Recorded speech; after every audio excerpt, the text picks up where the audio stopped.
dễ làm và thơm ngon, như là một món ăn vặt hoặc là món ăn no, với lớp vỏ bên ngoài mỏng mỏng, giòn giòn, thơm thơm. Cô bác anh chị em và các bạn thêm một món ngon từ cơm nguội cho gia đình. Chào cô bác anh chị em và các bạn. Món này mình sẽ làm với lại cơm gạo dẻo. Một tô, cái này nó khoảng 3 chén. 15 gram nấm mèo khô mình ngâm trong nước ấm. 30 gram bún tàu khô anh chị em và các bạn ngâm trong nước lạnh trong vòng 10 phút. Anh chị em và các bạn có thể tham khảo ở đây bảng nguyên liệu trên màn hình để mình chuẩn bị làm món này. 250 gram thịt.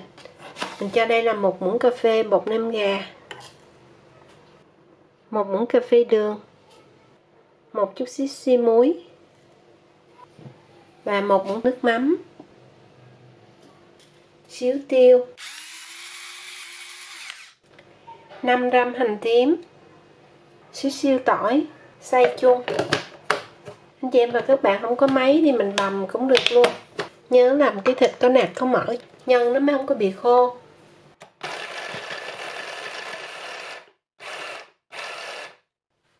Và mình xay vừa phải thôi, đừng có nát quá. Như vậy nè, để chân hồi nó có cái độ kết dính và nó không có bị khô nhân nữa. Xong cái mình đổ ra ngoài cái tô để chút mình trộn chung với lại hành tím bằm, hành tây bằm luôn hay là hành tây xay. Mình có cái máy mình xay cho nó lẹ, chứ không phải là mình xay nát quá. Rồi cho hết vô luôn. Ấy da, rồi thôi. Quay qua quay lại là nấm mèo cũng nở. Bây giờ mình sẽ rửa sạch cái này và cắt bỏ cái chân nấm, rồi xay luôn hoặc là cắt sợi.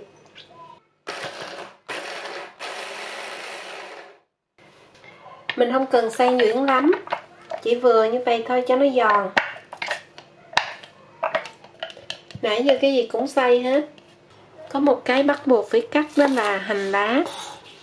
Anh chị em và các bạn mình có ngò rí á, cắt nhỏ nhỏ cho vô nó cũng ngon nữa.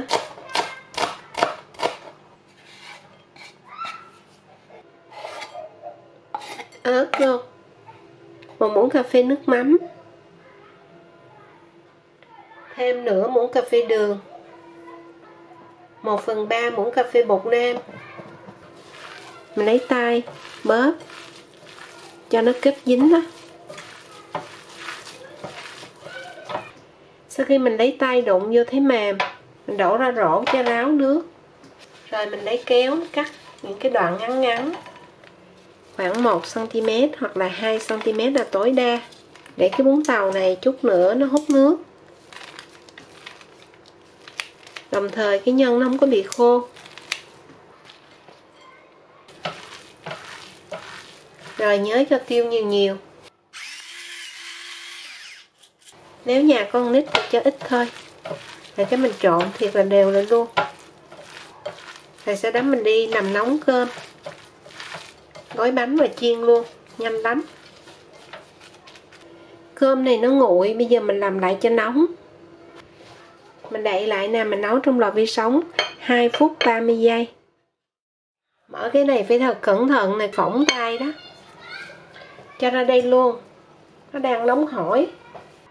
Nhớ làm cơm gạo dẻo thì nó mới có độ kết dính, còn không nó rời ra luôn. Nêm luôn vô đây là 1/2 muỗng cà phê muối, 1 muỗng cà phê bột nêm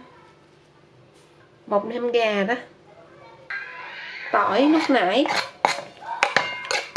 Sau đó mình nghiền lại để cho nó có cái độ kết dính đó, khi đang còn nóng luôn.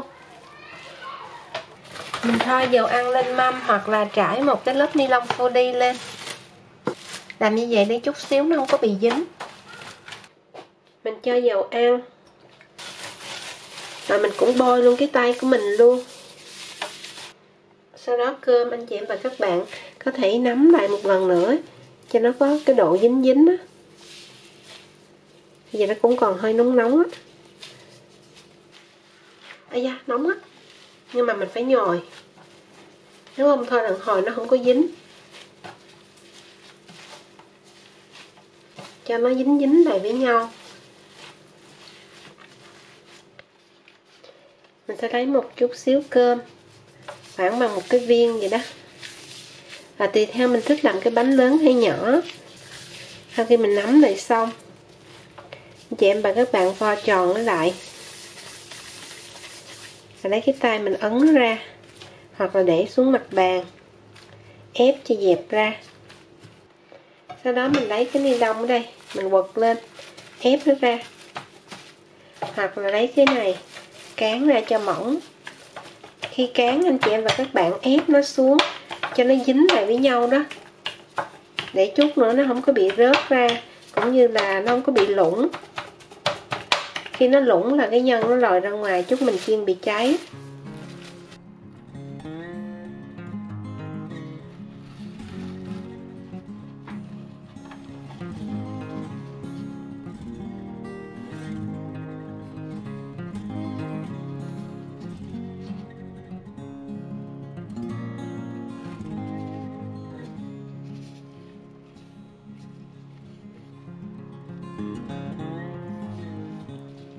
Vậy mà các bạn lúc mình gói á, nhớ là cái vỏ nó phải ôm cái nhân, bởi vì nếu như mà nó không ôm á, phùng phùng á, vậy chút nữa khi mình chiên nó sẽ bị bể.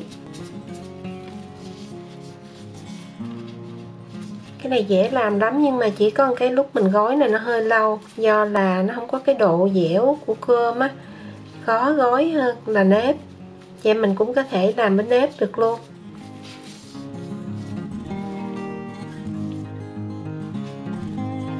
Mình sẽ chiên hơi nhiều dầu một chút để cho nó ngập á, thì đỡ hao dầu, đồng thời là giòn. Chờ cho dầu sôi. Chiên cái này có thể hơi văng, do đó mình cho 1 muỗng cà phê tinh bột bắp hoặc là bột chiên giòn, mình đấm ra.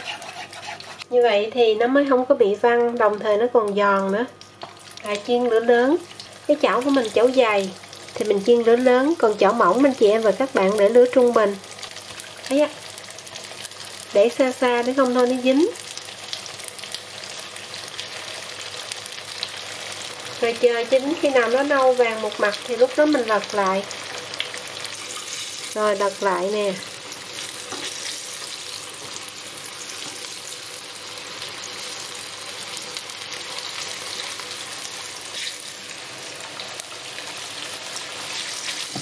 Chờ chín khi nó nâu vàng hai mặt.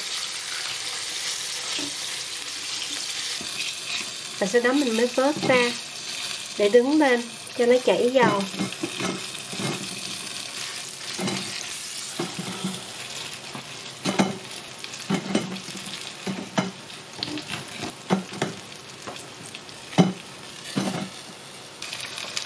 Mình sẽ chiên ở trong nồi chiên không dầu để cho dầu chảy ra.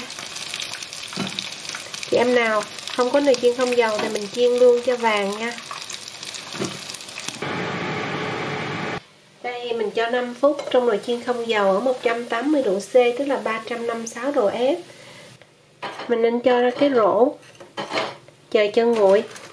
Cái này nó nóng dữ lắm anh chị em và các bạn ơi, ăn chưa được đâu. Nóng giòn. Ăn nóng hoặc là ăn nguội cũng đều ngon. Mình có thể ăn với lại tương cà ketchup, sốt mayonnaise pha theo tỷ lệ 2 mayonnaise, 2 ketchup và 1 tương ớt. Mình đã làm xong bánh cơm nguội chiên giòn. Cô bác anh chị em và các bạn cùng làm bánh ngon và nhớ kể cho Bình Khuyên nghe bằng cách bình luận bên dưới. Và nhớ đón xem các video Bình Khuyên chia sẻ trong thời gian tới bằng cách là bấm đăng ký kênh để nhận được thông báo. Bây giờ thì xin chào tạm biệt và hẹn gặp lại. Mình sẽ thử nha. Do mình cán mỏng thành thử ra nó giòn tan luôn. Đó, nó giòn rụm đó. Mình thử luôn nè.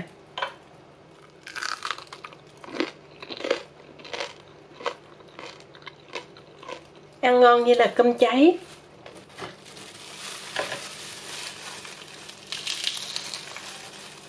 Nó giòn tan luôn, bởi vì là mình đã cán cơm mỏng. Chúc cô bác anh chị em và các bạn cùng gia đình có thêm món ngon từ cơm nguội. và nhớ đón xem nhiều video Hằng Phan sẽ chia sẻ trong thời gian tới. Giòn ha. Ngon quá. Giòn tan à. Nhưng mà cái rìa này là nó mà mình ghép mà dày quá là nó hơi cứng cứng, còn trong đây nó giòn tan luôn, ăn nó ngon hơn cơm cháy á, không bị cứng con ha. Yeah. Ban đầu má tưởng là bị cứng rồi về lâu làm má chiên xong cái không có cứng gì hết luôn. Cái bánh này giòn quá. Tan luôn con ha. Nó không có cứng mà ha. Nó giòn. Giòn quá, rạo rạo luôn. Tắt máy quay đi con.